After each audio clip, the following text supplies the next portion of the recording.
नमस्कार मंडळी, तुम्हा सर्वांचं कुक हाऊस मराठी या मराठी यूट्यूब चॅनलवरती मनापासून स्वागत आहे. तर बघा, उन्हाळा सुरू झाला की सगळ्यांचा ऐंची लगबग ते म्हणजे पापड लोणचे करण्याचे.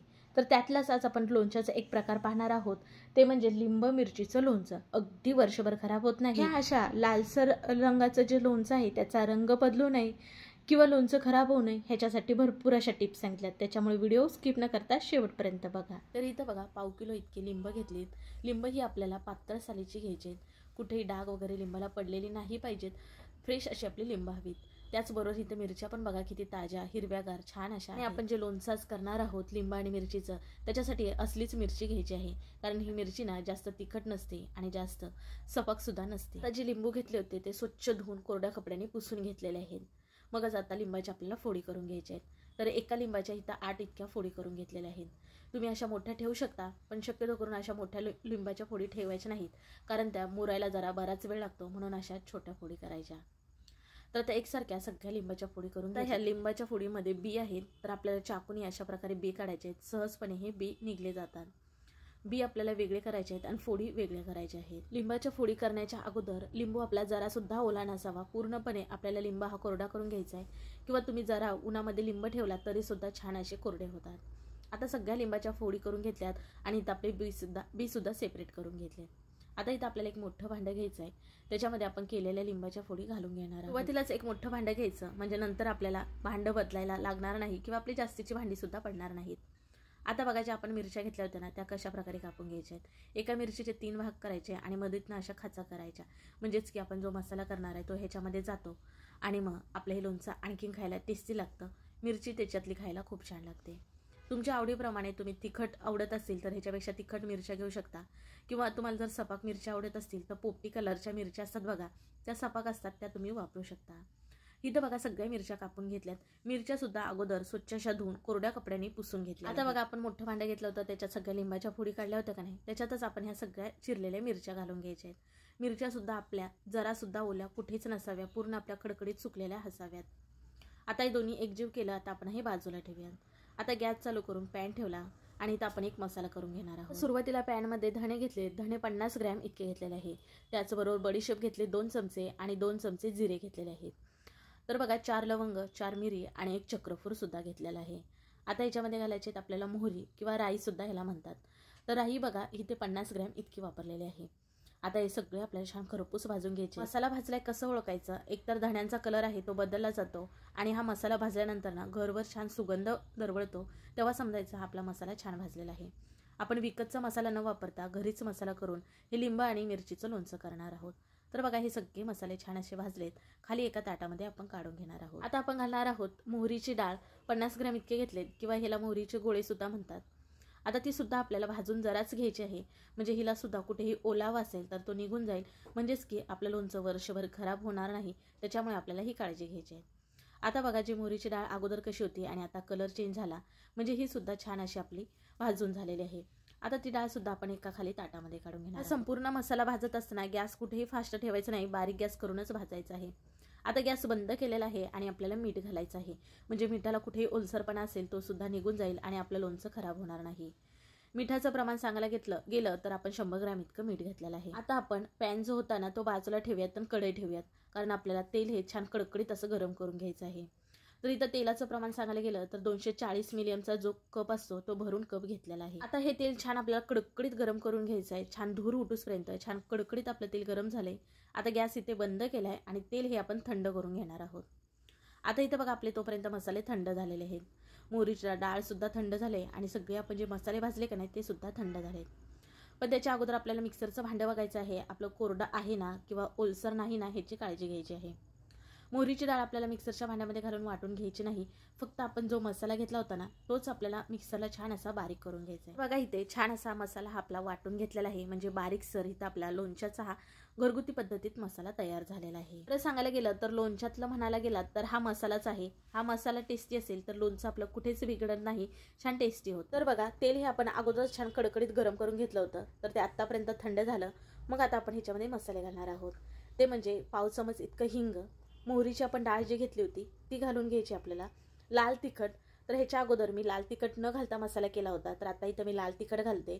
2 चमच इतकं मिरची पावडर घातलेली आहे. आता आपण केलेला मसाला जो होता का नाही तो घालून घ्यायचा आहे. तर मिक्सरच्या टोपण जे असतं का नाही त्याला आपण बराच मसाला असा चिटकला जातो बघा, तो सुद्धा आपल्याला छान असा पुसून घालायचा आहे याच्यामध्ये. आता तुम्ही इथे हळद घालू शकता. इथे मी हळद घालायला विसरले म्हणून पुढे वापरलेले आहे. आता बघा सगळ्यांचं आपल्याला छान एकजीव करून घ्यायचं आहे. आपण मीठसुद्धा गरम करून घेतलेलं होतं, तर ते आपल्याला मीठसुद्धा याच्यामध्ये घालायचं आहे, म्हणजे ते सुद्धा छान इथं असं मिक्स होईल. आणि खरंच सांगायला गेलं तर लोणच्याचं ना खारं जे असतं ना ते अगदी सगळ्यांना आवडतं. तर हे खारच छान आपलं चमचमीत झालं पाहिजे. मिठाचं प्रमाणसुद्धा अगदी बरोबर असावं, म्हणजे आपलं लोणचंसुद्धा जास्त दिवस टिकतं आणि ते चवीलासुद्धा लागतं. आता ह्या सगळ्यांचा एकजीव झालेला आहे, बघू शकता इथे. आता बघा आपण अगोदरच लिंब मिरची तर चिरून ठेवले होते.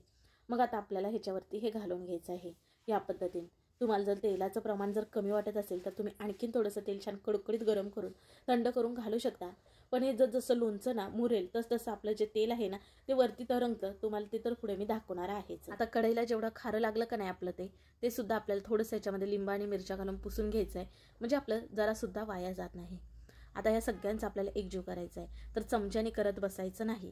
जेवढा आपण हाताने असं मिक्स करणार ना तेवढा लिंबाला मिरच्याला छान हा मसाला लागतो आणि चवीला आपलं लिंबू मिरची छान अशी लागते.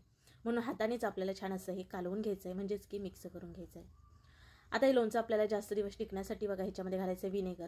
तर 3 चमचे इतकं मिरची तर चिरून ठेवले होते. मग आता आपल्याला ह्याच्यावरती हे घालून घ्यायचं आहे या पद्धतीने. तुम्हाला जर तेलाचं प्रमाण जर कमी वाटत असेल तर तुम्ही आणखीन थोडंसं तेल छान कडकडीत गरम करून थंड करून घालू शकता. पण हे जसं लोणचं ना मुरेल तसं आपलं जे तेल आहे ना ते वरती तरंगतं. तुम्हाला ते तर पुढे मी दाखवणार आहेच. आता कढईला जेवढं खारं लागलं का नाही आपलं ते सुद्धा आपल्याला थोडंसं याच्यामध्ये लिंब आणि मिरच्या घालून पुसून घ्यायचं आहे, म्हणजे आपलं जरासुद्धा वाया जात नाही. आता या सगळ्यांचं आपल्याला एकजीव करायचं आहे, तर चमच्याने करत बसायचं नाही. जेवढा आपण हाताने असं मिक्स करणार ना तेवढा लिंबाला मिरच्याला छान हा मसाला लागतो आणि चवीला आपलं लिंबू मिरची छान अशी लागते. म्हणून हातानेच आपल्याला छान असं हे कालवून घ्यायचं आहे, म्हणजेच की मिक्स करून घ्यायचं आहे. आता हे लोणचं आपल्याला जास्त दिवस टिकण्यासाठी बघा ह्याच्यामध्ये घालायचं आहे विनेगर.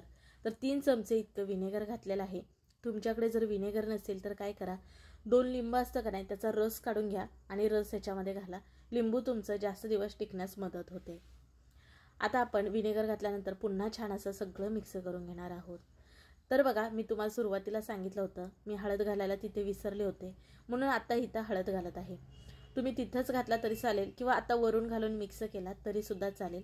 छान असं आपल्याला हे एकजीव करून घ्यायचं आहे. वाव, आता हे लोणचं बघूनच तुमच्या तोंडाला पाणी सुटलं असेल. लिंबा आणि मिरचीचं लोणचं कोणाला आवडणार नाही. आणि जर हे थोडंसं असं लोणचं असेल तर जेवण हे 2 घास जास्तच जाणार, ह्याच्यात काही विषयच नाही. तर बघा सगळा मसाला ना लिंब मिरचीला हाताने चोळून घेतला आणि बघा छान असा लागलेला आहे. जितका आपल्या चमच्याने लागू शकत नाही तितका हाताने मिक्स केल्यामुळे छान असं लागला जातो. तुम्हाला तर सांगितलेलंच आहे, तुम्हाला तेल ह्याच्यामध्ये आणखीन जर घालायचं असेल तर तुम्ही अर्धा कप तेल कडकडीत गरम करून थंड करून मग घालू शकता. आता हे लोणचं मुरल्यानंतर तुम्हाला मी पुढे दाखवणारच आहे तेल वरती कसं तरंगतं. आता याच्यावरती झाकण ठेवून मी तुम्हाला दुसऱ्या दिवशी दाखवत आहे. आता दुसऱ्या दिवशी बघा आपलं लोणचं थोडंसं मुरलेलं आहे आणि तेल बघा कसं वरती आलेलं आहे. लोणचं आपण लगेच खायला घेऊ शकत नाही. साधारण एक 8 दिवस जरी झालं की मग तुम्ही खायला घ्या, म्हणजे लिंब ही नरम होतात, मिरची सुद्धा आपली छान ही मुरली जाते, मग चवीला खूप छान अशी लागते. आता बघा तुम्हाला म्हटले होते का नाही तेलाचं प्रमाण वरून घालण्याची काहीच गरज नाही. मुरेल तसं तेल आपलं वरती येतं, अगदी तसंच झालेलं आहे. हवं तर तुम्हाला घालू शकता, पण इथे तर मी तेल पुन्हा घालत नाही. आता एखाद्या काचेच्या किंवा चिनी मातीच्या कोरड्या भरणीमध्ये हे लोणचं भरून घ्यायचं आहे. तर ही भरणी बघा मी अगोदर घासून उन्हामध्ये तापून घेतले आणि मग त्याच्यामध्ये लोणचं भरत आहे. आपल्याला ही सुद्धा काळजी घ्यायची आहे. सगळ्या टिप्स जर फॉलो करून तुम्ही लोणचं केलात तर अगदी वर्ष 1.5 वर्ष हे लोणचं खराब होत नाही. पण जर तुम्ही कुठेही ओला पाण्याचा हात किंवा ओलं भांडं जर वापरलं तर लोणचं खराब होणार, बुरशी येणार, ह्याच्यात काही शंकाच नाही. तर बघा एक भरणीभर इतकं हे लोणचं झालेलं आहे. 1/2 किलो लिंब आणि 125 ग्रॅम इतक्या मिरच्या वापरल्या होत्या. थोडंसं लोणचं बाजूला राहिलंय ते मी वरती खाण्यासाठी ठेवणार आहे. आता बघा इथं खाण्यासाठी आपलं हे लिंब आणि मिरचीचं लोणचं तयार झालं.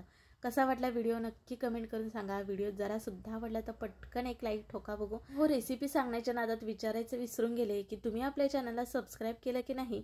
केलं असेल तर ठीक आहे, पण नसेल केलं तर पटकन सबस्क्राईब करा बघू. चला मग पुन्हा भेटू अशा नवीन एका रेसिपीमध्ये. तोपर्यंत बाय.